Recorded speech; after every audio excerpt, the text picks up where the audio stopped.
Hello, fellow writers, and welcome back to my channel. It's been another little bit of a break, but I am here and I am happy, and baby and I are healthy and safe, and I'm here to sit down for the first time in so long and do a real quick little writerly mommy author chat and just let you know kind of updates about what's been happening and some goals for this next quarter, including some things that you'll be seeing in some very soon coming videos. I'm not sure if that's the right way to say it, but I don't have much time because the baby's actually sleeping, so I'm gonna be getting through this video pretty quickly. So let's get into it. But before we do, really quick, if you're new here, first of all, hi and welcome. I'm Joanna G. Holden, and I am a self-published mommy author of Christian fantasy. My channel revolves largely around the work life / writing life balance and the challenges and new things that I'm learning as far as writing craft and authorship as a business. So if any or all of that sounds good to you, be sure to like this video, of course, and comment down below what you are most excited about for this coming quarter. And then be sure to subscribe if you're not already subscribed, and click the notification bell on your way out so that you get updated as soon as a new video is uploaded. Because let me tell you, being a mommy, videos do not go up the same every week or every month, ever. So make sure that bell is hit. Okay, let's get into the actual meat of the video. The first thing that I want to say is a huge thank you to everyone who has been keeping me in your prayers and thoughts as we have been waiting the arrival of baby Holden number 4. Our sweet baby girl came the first week of February. We thought she was late. Turns out she was actually technically early. It was a little weird with the due date, but she came safely and it was a good delivery. It was fast. We had the baby here at home. This is our second home birth and we absolutely loved it. And the labor started before, like right after the kids went to bed, and then she came before they woke up the next morning. So it was honestly a very short, quick, and probably my easiest labor so far. Not pain-free, but definitely easier than some of the other ones that we've had. And I'm just so grateful to God for it. Baby Holden is healthy. And Holden, by the way, is not her first name. Obviously, it's her last name. I suddenly realized that might sound like it. But she is healthy. She was a nice 21.5 inches and 7 pounds. Yes, I make scarecrow babies. I am incapable of producing a nice chunky baby. I have 2 nieces that were born last year, and they have these beautiful little chubby thick thighs and these little wrists, and mine are all like straws. So I don't know why that is, but that is. Anyways, she's here, she's happy, she's healthy. She is now almost 2 months old. Actually, probably by the time you guys see this video, she will be 2 months old, and she is doing really well. As I mentioned, she's sleeping. We actually are doing really well with the sleeping. Like, it's consistent enough that we can get some kind of a routine as long as we keep it super flexible. And she sleeps more at night than she does during the day, which is abnormal for my babies, and I am living for it. I'm actually getting enough rest that while I can't take naps during the day, I don't have to. I am so relieved, because other babies that I have had, that has not been the story, and I'm so grateful for it. As I mentioned, that happened the first week of February. So the whole month of January was pretty much a write-off. I couldn't really do much when I was that heavy and pregnant, and not heavy like physically, but like mentally heavy. I couldn't think. We took school off. We did like a little bit of a fun wintry unit study for school, which actually I feel like I should throw that out for anyone who's new. I homeschool. And as I mentioned, this is our 4th. We have a third grader who will be in 4th grade. Oh my gosh. A kindergartner, K5, and then a preschooler. So that's the grade that I'm teaching. And we just kind of did like a little winter animals unit study for January. Didn't really do anything serious. February took completely off of everything, obviously. And then in March, we started getting back into things. I actually started school back officially the day after daylight savings kicked in. I don't know what I was thinking, but somehow it actually was not as adverse an effect as I thought it would have. And I believe it is probably because with baby, I was not really worried too much, and we just slept in till we slept in, and we worried more about everyone getting enough sleep than we did about getting our schedule an hour early. So within about a week, baby's schedule, baby's internal clock naturally started shifting up an hour. And so now we're back to her getting up between 7 and 8 in the morning instead of 8 and 9 in the morning. So our schedule has actually evened out very nicely, but we started off really slow with our school subjects with doing, I think we were just doing reading, writing, and math. We were literally doing the 3 R's, the reading, writing, arithmetic. That was all that we worried about. And then I also started back into writing, which had me super excited. So I have been working on a young adult fairy tale retelling titled Swan Song. I have been working on the second draft. And this past month, I had a goal to kind of get me back into writing. And I will just, spoiler alert, it did not make it anywhere near the goal, but it was fun to at least have a goal. But my goal was to write on 1 chapter every week for the month of March. The idea being that I could wrap up the first act of the second draft by the end of the month. Again, that did not happen, but I did manage to rewrite and edit the second half of chapter 5 and all of chapter 6 and send it into my critique group that I'm a part of. And then I was able to give feedback on the other submissions and participate in group discussions on our pieces. It was wonderful. I got so many great critiques, some great challenges for where I'm headed with the story. And I also got some really good positive feedback that's always helpful for the things that actually were working. So it was a great experience. And now heading into April, which now we're like a whole weekend, but I still feel like we're heading into the summertime mode. Heading into it, I feel very much on fire. And our first week of April went phenomenally. I'm starting to feel like April may end up being the same challenge that last month was supposed to be, where I get a chapter a week done in the rewrite. We're going to see. We're going to see where it lands.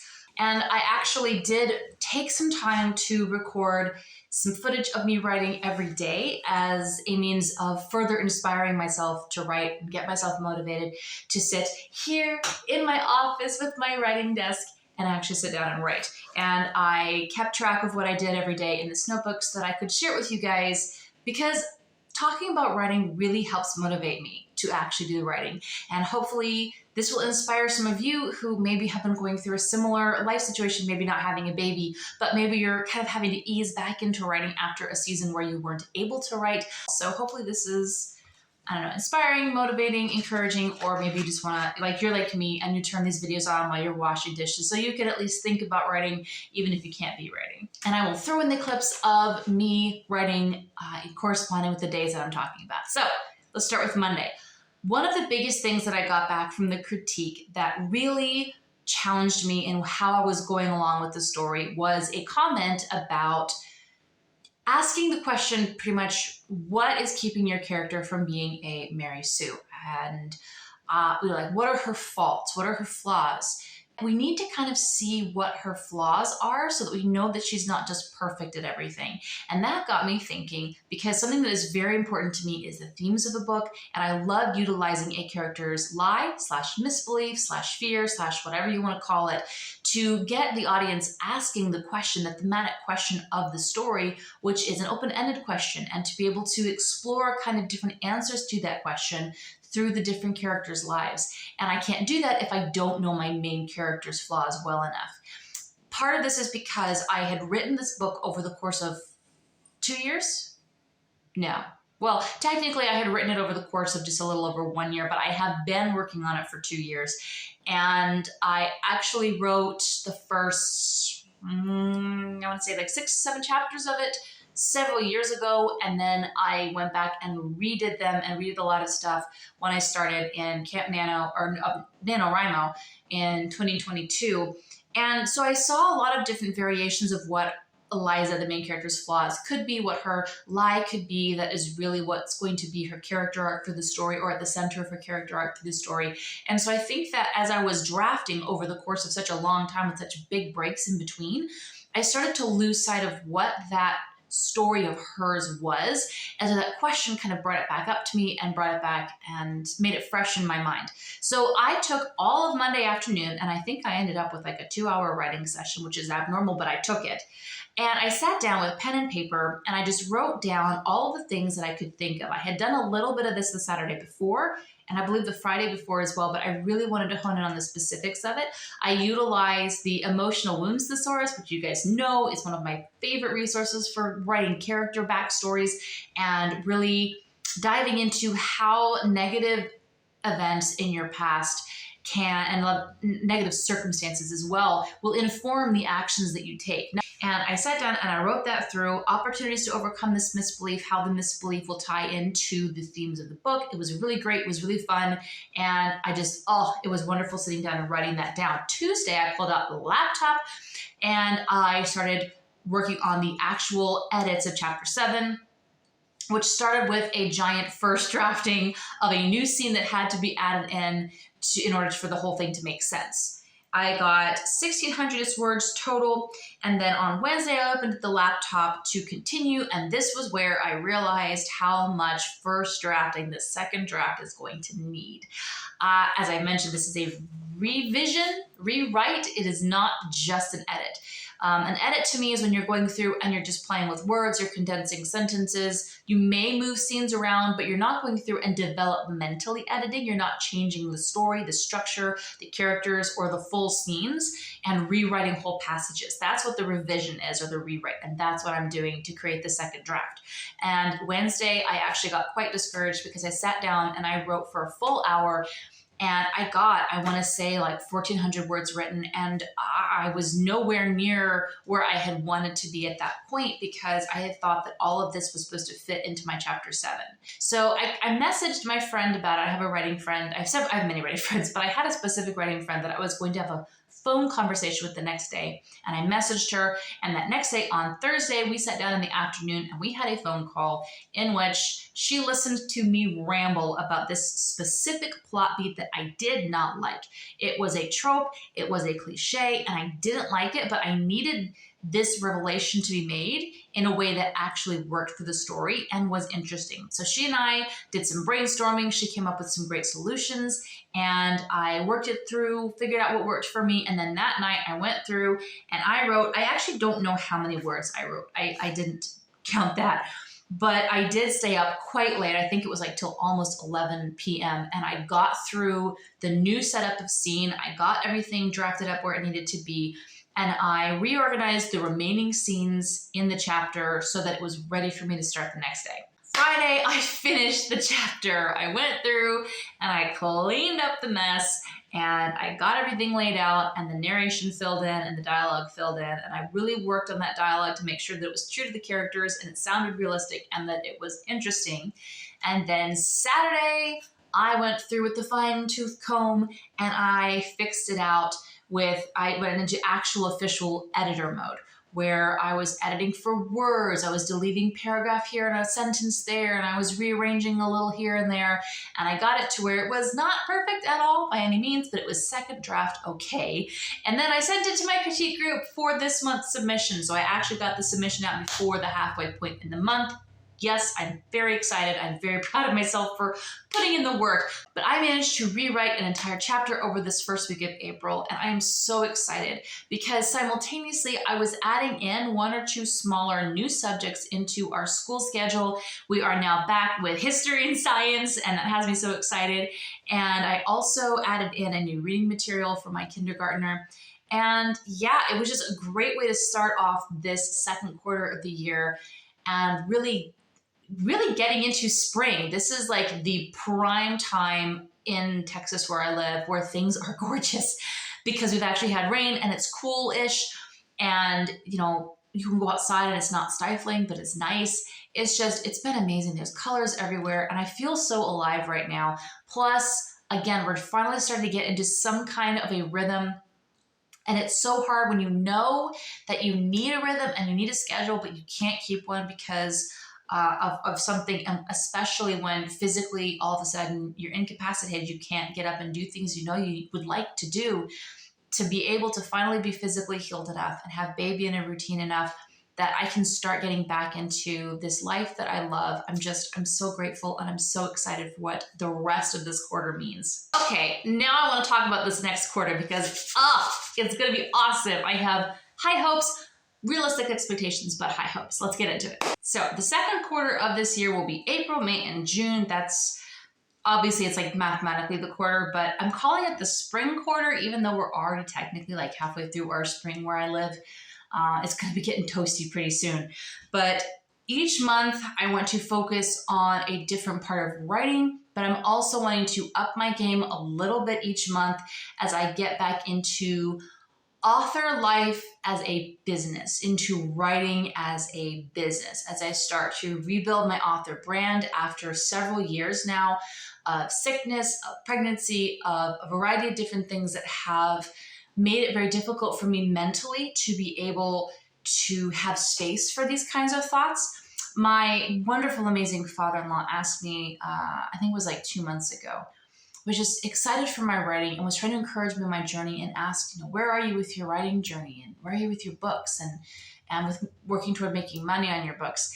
And the question took me back a little. Not, I was not offended by it, but it got my gears thinking because it had been so long since I had thought about the author, the business side of writing.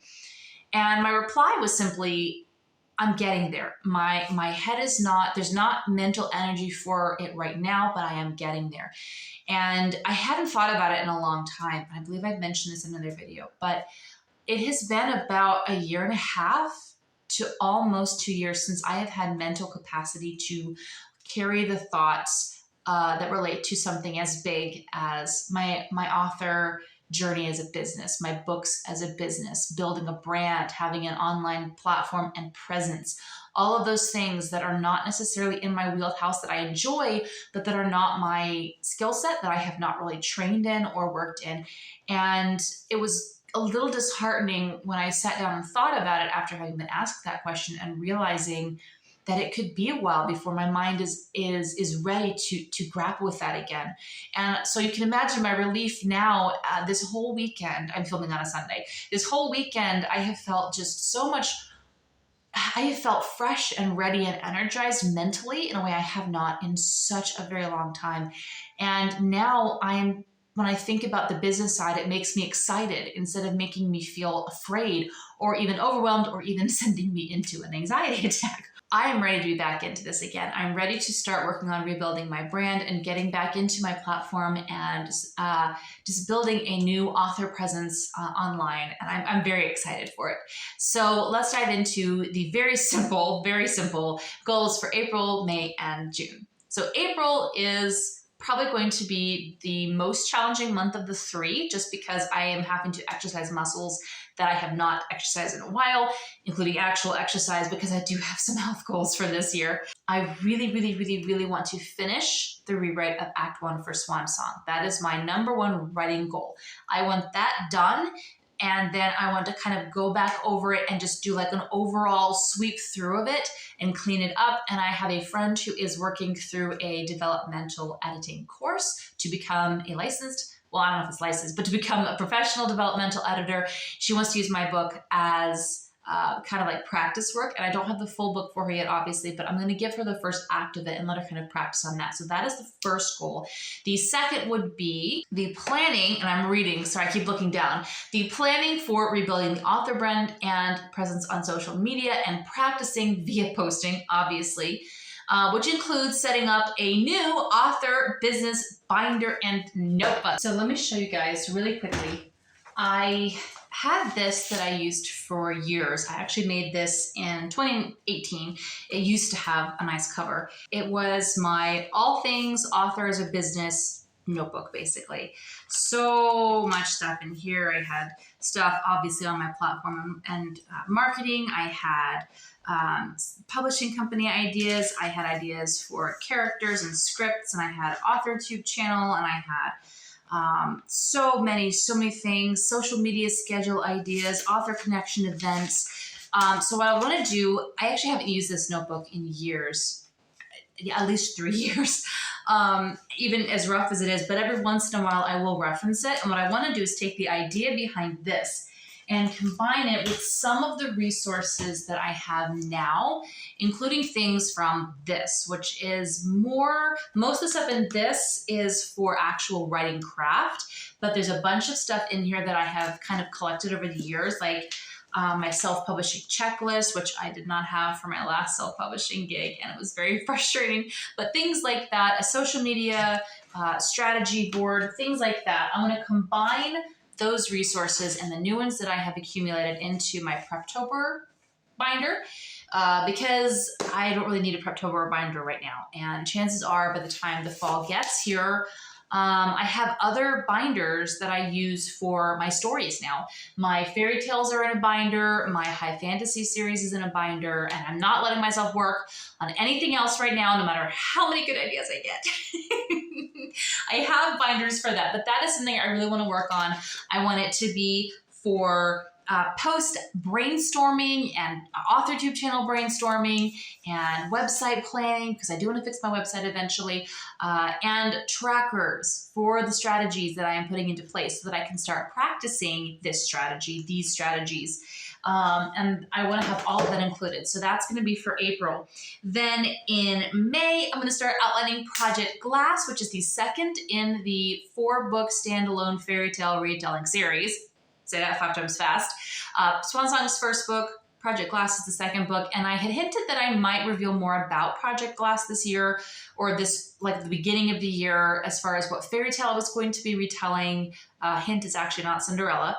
And some other things about it, but I think I'm actually going to wait until the end of this quarter when I'm actually drafting the book, because I'm still at such an early stage with Swan Song. But I want to outline that, get it completely outlined, really dig into the characters, really dig into all of that good stuff, and have it ready to start drafting the next month.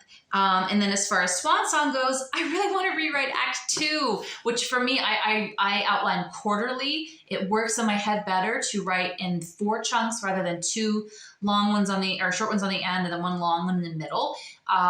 Using the midpoint as like a break between the 2 halves of the story, and then having those halved into quarters just works better for me. But I really want to rewrite the second act or the second quarter of Swan Song. I don't know that I'll be able to get that much done, but I really want to. I really want to push to try and do it. So we're going to see. I'm going to do as much as I can, and then just kind of keep you guys updated, of course, on what's happening. And then as far as the social media stuff, I really, really, really want to fix my website. I have wanted to redo my website for years now, and I have continued tweaking it over the years, but I've never been fully satisfied in the end result. And I want to do a complete makeover of this. I am not at a place right now where I'm able to invest in hiring someone to do it for me, to do it professionally. But there are so many resources, good resources online, even literally just looking at other people's websites and seeing the things that I personally like and am drawn to and want to click on versus I wasn't really interested in this. So looking and learning and researching and studying everything that I can find that's free right now is kind of my go-to. But I want to redo my website so that it's something I'm truly proud of. I'm proud of my work. I want to be able to be proud of the result too. That is my biggest thing for the month of May, as well as, of course, continuing to implement social media strategies and things like that. I'm also going to be attending for the 3rd year in a row the Story Embers virtual writing retreat. Story Embers is a Christian authors organization, I guess, and they provide lots of amazing resources for writers, including this yearly virtual summit. It's a 3-day conference. It's largely like afternoons and evenings, which is amazing because it works with, the work schedule, or for me, the homeschool mom schedule. But it also includes critique calls and daily calls with other writers for just discussion of the different things. And it includes some fun writing exercises. And actually this year they're including query letter critiques, which since I'm self-published does not apply to me, but I still want to attend. It's free to attend, to listen to everyone who goes. So I'm actually going to leave a link in the description box below for this conference if this sounds like something you'd be interested in. It's always based around a theme, a central theme, instead of just being all the writing things every year. Last year it was about rewrites and what happens after the first draft. The year before that it was about themes throughout storytelling, which that was my favorite of the 2. Even though the last one was amazing too. And then this year's is all about your faith in your writing and the unique challenges that Christian writers face when you want to share your heart and share your journey and share truth with readers without it sounding preachy, but also without backing off so much that it's just not there at all. So I'm going to leave the link for that in the description box in case that sounds interesting to you. But that is happening in May, and I'm so excited for it. And then in June, we are going to be drafting Project Glass. I want to start off what I always think of as summer. I always think of June as the beginning of summer, but the final quarter or the final month of the quarter, the first month of the summer with drafting the first act of Project Glass. I do not know that I can fit the entire first act in, given how long sometimes my beginnings of stories can be, but we're going to work on it. We're going to try. And my only goal for the rewrite of Swan Song is to just work on 4 chapters over the course of the month, try to get 4 chapters done. Balancing projects where there's so much first drafting going on in both is not something I have done in a long time. I may have to back off of Swan Song and like work on Project Glass for a month and then work on Swan Song for a few weeks and then work on Project Glass for a month and then work on Swan Song for a few weeks. We're going to see what works, but I'm excited to at least try. I'm excited to at least give it my all and see what happens. And we will be doing school over the summer because we missed all of December, all of January, all of February, and honestly, we didn't do a ton in March, even though we did do school. So June, we may take the month of June off and then work July and August, because July and August are some of our hotter months. And honestly, the kids really enjoy the structure from school anyway. So we may just take off June and then have a bigger vacation in like October, November, when it's going to be cooler and they can be outside more. But that is what I want to do for writing. And then of course, continuing with the social media strategies. And maybe because it will be the final month of the quarter and I'll have about 2.5 to 2 months worth of information gathering to look at over trackers and different things and just see what worked, what didn't work, as I'm continuing to narrow in again on my niche and on the different kinds of things that I like to do and what I'm seeing is trending and is working for my platform. Be able to see, maybe even just give myself like a pep talk to just start again fresh the next quarter. I really want to take this year 1 quarter at a time and just at the beginning of every quarter, let that be almost like New Year's every couple of months, where you get the resolutions and the goals and you look at what's worked and you fix your plan for what's ahead. So that's what I want to do in the month of June when it comes to the author side of the business, the business side of being an author. There you go, that one. As far as YouTube goes, I am going to be working on continuing, and I hope very soon to be uploading the first vlog of day in the life mommy author with a newborn. We're going to see how that goes because we're going to be diving into school and writing and being, still a caretaker of our home right now and being the primary child caretaker of our parenting team during the work week. I really want to just continue to upload more day in the lifestyle stuff where it really gives a better look at that work and author balance. It is a juggling act. I mean, there's so many different aspects of it. I'm being a writer, which is my creative brain. I'm having to do the author brand and the marketing, but then I'm having to do school, which does require a lot of work. I'm having to maintain our home and manage all of that, which is a lot of work. It's just an interesting challenge, and juggling all of those hats simultaneously while also still trying to have an actual life, it can be rough. And I want people to feel like they're not alone. And I also want to encourage people that it's not like you can have it all, but you can enjoy your life and live your dream life, even when it is hard, even when your dream job means that you want to scream in your pillow at the end of the day sometimes, or you feel like you never get a break because your job is 24/7. Like, it can still be your dream job and you still have challenging days. It can be your dream job and you can live for it and love it, even in the midst of adversity. So that is all that I have for you today. That is the update. That is the news. That is the goals for the new quarter. If you enjoyed this video, again, be sure to click like and comment down below. And I will see you all very soon in another video. I love you all so much. I hope you have a great rest of the week writing. Bye.